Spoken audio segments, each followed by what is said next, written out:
Annabelle creation एक 2017 की horror film है और एनाबेल 2014 की प्रीक्वल है जो कॉन्जरिंग यूनिवर्स का हिस्सा है। ये फिल्म मनहूस गुड़िया एनाबेल की पस मंज़र की कहानी पर रोशनी डालती है और ये बताती है कि इसकी इब्तिदा कैसे हुई। खुलासा: कहानी का आगाज़ सैमुअल और ईस्टर मुलिन्स नामी जूड़े से होता है जो एक अलग थलग फार्म हाउस में रहते हैं। सैमुअल एक गुड़िया बनाने वाले हैं और ईस्टर अपनी बेटी बी की हिफाजत के लिए बहुत हसास हैं।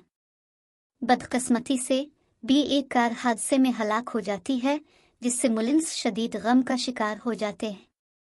अपने दुख के आलम में ईस्टर लाशूरी तौर पर एक शैतानी कुव्वत को अपने घर में मदऊ कर लेती हैं ताकि अपनी मरहूम बेटी से बात कर सकी।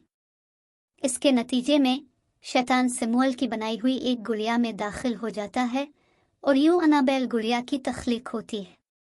कई साल बाद यतीम लड़कियों का एक ग्रुप जो सिस्टर शार्लेट की क़यादत में होता है मुलिन्स के घर में पनाह लेता है क्योंकि उनका यतीम खाना बंद हो चुका होता है।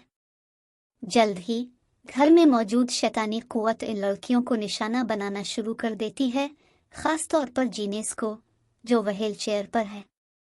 शैतान जीनेस को अपने काबू में ले लेता है और उसे अपना वसीला बना लेता है। यूं से एनाबेल गुड़िया से मजीद जड़ देता है। जैसे जैसे मावराई सरगर्मियां बढ़ती हैं, लड़कियां मुलिन्स के घर की खौफनाक तारीख और एनाबेल के पीछे छुपी हुई शैतानी कुव्वत का इंकिशाफ करती। एक खौफनाक मंजरनामे में वो इस शैतान से बचने और इसे ख़त्म करने के लिए जिदोजहद करती हैं, जिसमें जीनेस को गुड़िया के असर से आज़ाद कराने का अमल भी शामिल है।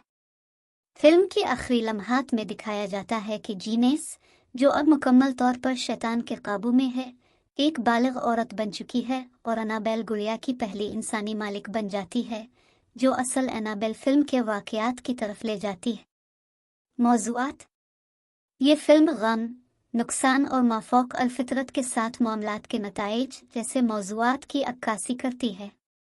गुड़िया एक ऐसी बुराई की नुमाइंदगी करती है जो जज्बात का इस्तेहसाल करती है और आखिरकार करप्शन और कब्ज़े की तरफ ले जाती है।